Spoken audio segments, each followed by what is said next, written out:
अस्सलामुअलैकुम, I am doctor Ali Hasan and today we will discuss about कि अगर आपको यंग एज में आपका ब्लड प्रेशर ज़्यादा हो रहा है, आपको अर्ली ऑनसेट हाइपरटेंशन हो गई है, below the age of 30 years 35 years, अगर आपका blood pressure normal blood pressure is 120/80 और अगर आपका ब्लड प्रेशर 150 160 इवन इससे ज़्यादा जा रहा है तो ये हाइपरटेंशन को शो करता है। और अर्ली एज हाइपरटेंशन जो है ना, उसके डिफरेंट कॉजेज़ हैं।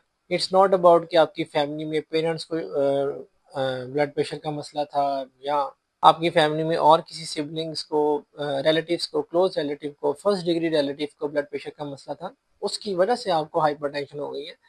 लेकिन कुछ और कॉजेज भी होते हैं जिसको हम सेकेंडरी कॉजेज ऑफ हाइपरटेंशन कहते हैं, उसको देखना बहुत ज़रूरी है यंग एज के अंदर। तो अगर आपकी फैमिली में कोई भी ऐसे यंग इंडिविजुअल्स हैं जिनका बिलो 35-30 ईयर्स की एज में बीपी ज़्यादा रहता है, तो उनको अपनी स्क्रीनिंग ज़रूर करवानी चाहिए। कुछ इन्वेस्टिगेशन करवानी चाहिए जो कि डायग्नोज करेंगी कि बेसिक रीज़न क्या है। If we talk about first of all, तो इसमें किडनी डिजीज़ आ जाती है। किडनी डिजीज़ का मतलब है कि अगर आपकी किडनी प्रॉपरली काम नहीं कर रही, एक बीमारी है क्रॉनिक किडनी डिजीज़ जिसमें आपका क्रेटिनिन लेवल बढ़ जाता है, आपका बीपी ज़्यादा हो सकता है। सेकंड नंबर पे आपका पॉलीसिस्टिक किडनी डिजीज, अगर आपकी किडनी पे अल्ट्रासाउंड करवाते हैं उसमें मल्टीपल सिस्ट डेवलप हो जाती है, सिस्ट बन जाती है, वो भी आपका बीपी बढ़ाती है। और किडनी ही के अंदर आपकी ग्लोमेरुलोनेफ्राइटिस, एक फिल्ट्रेशन सिस्टम है किडनी का, वो आपका वीक हो जाए, इसके लिए हम कुछ यूरिन टेस्ट करते हैं, कुछ फर्दर इन्वेस्टिगेशंस करते हैं, उसमें भी आपका बीपी बढ़ता है। और लास्ट नंबर पे, अगर आपकी किडनी के अंदर ब्लड सर्कुलेशन प्रॉपरली नहीं हो रही, आपकी किडनी में ब्लड सर्कुलेशन कम जा रही है, जिसको रीनल आर्टरी स्टेनोसिस कहते हैं,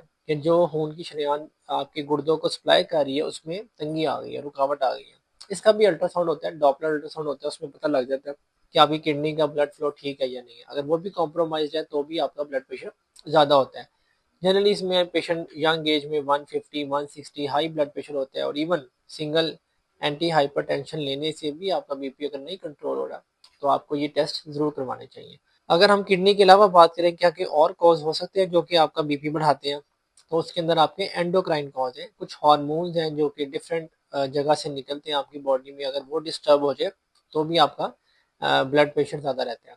जिसके अंदर अगर हम कुछ बीमारियों की बात करें तो आपकी बॉडी में एक एल्डोस्टेरॉन हार्मोन है। ये एल्डोस्टेरॉन क्या करता है, ये एक ऐसा हार्मोन है जो कि आपके अगर इसकी मिकदार बॉडी में ज़्यादा हो जाए तो आपका बीपी अपर साइड पे रहता है, और यंग एज में इसके ज़्यादा होने के चांसेस होते हैं। एक रेनिन हार्मोन है, अगर इसकी रेशियो रेनिन और एंजियोटेंसिन हार्मोन की रेशियो डिस्टर्ब हो जाए तो भी आपका बीपी बढ़ता है।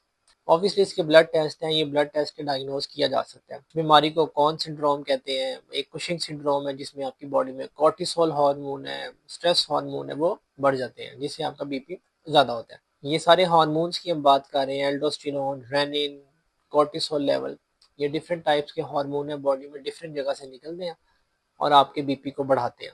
और अगर इस वजह से आपका बीपी बढ़ रहा है तो आपको पहले इसका ट्रीटमेंट करना ज़रूरी है, एज़ कम्पेयर टू अगर आप सिंपल एंटी हाइपरटेंसिव बीपी की दवाइयाँ शुरू कर दें तो बीपी तो शायद आपका कुछ बेहतर हो जाए, लेकिन जो बेसिक रूट कोज है वो बेहतर नहीं होगी। और कुछ अदर हार्मोनल कंडीशन है जिसमें थायराइड हार्मोन है, अगर वो भी डिस्टर्ब हो जाए, उसमें थायराइड का एक टेस्ट होता है TSH, वो डिस्टर्ब हो जाए तो आपका बीपी बढ़ना शुरू हो जाता है। एक्रोमेगैली एक बीमारी है जिसमें ग्रोथ हार्मोन आपका ज़्यादा हो जाता है, उससे भी बीपी बढ़ता है आपका। फियोक्रोमोसाइटोमा है, इसी तरह थायराइड के पीछे एक हाइपर पैराथायराइड ग्लैंड होता है, अगर वो भी आपका नॉर्मल काम नहीं कर रहा तो आपका बीपी बढ़ सकता है। तो ये तो कुछ एंडोक्राइन कॉज है, जिस तरह हमने रीनल कॉज को डिस्कस किया, इसी तरह एंडोक्राइन कॉज हार्मोनल कॉज हैं जो कि आपका बीपी बढ़ाते हैं।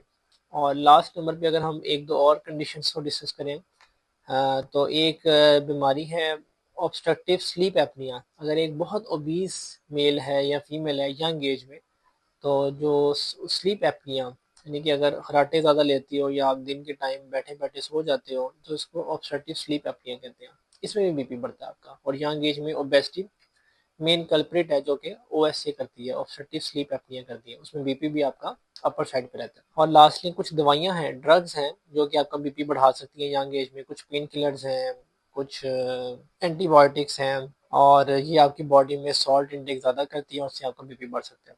और यस, सॉल्ट इंटेक ज़्यादा होने से, डाइटरी लाइफस्टाइल मॉडिफिकेशन से, स्मोकिंग से, कुछ रिस्क फैक्टर्स हैं, स्ट्रेस है, वो भी आपको बीपी बढ़ाती है। लेकिन ये जो इम्पोर्टेंट कॉजेस हैं, जिसमें रीनल कॉज है, आपका एंडोक्राइन कॉज है, कुछ हार्मोनल डिस्टर्बेंस हैं, ड्रग्स हैं, और स्लीप एपनिया है, ओबेसिटी है। ये मेन रीज़न है जो कि यंग एज में ब्लड प्रेशर को डिस्टर्ब करते हैं, जो आपको पता होनी चाहिए। इसी की हम इन्वेस्टिगेशन कराते हैं और जो डायग्नोसिस निकलता है उसको ट्रीट करते हैं, और फिर पेशेंट का बीपी भी ठीक हो जाता है और अंडरलाइंग जो रीज़न है जिससे आपका बीपी डिस्टर्ब हो रहा था वो भी बेहतर हो जाता है। Thank you so much.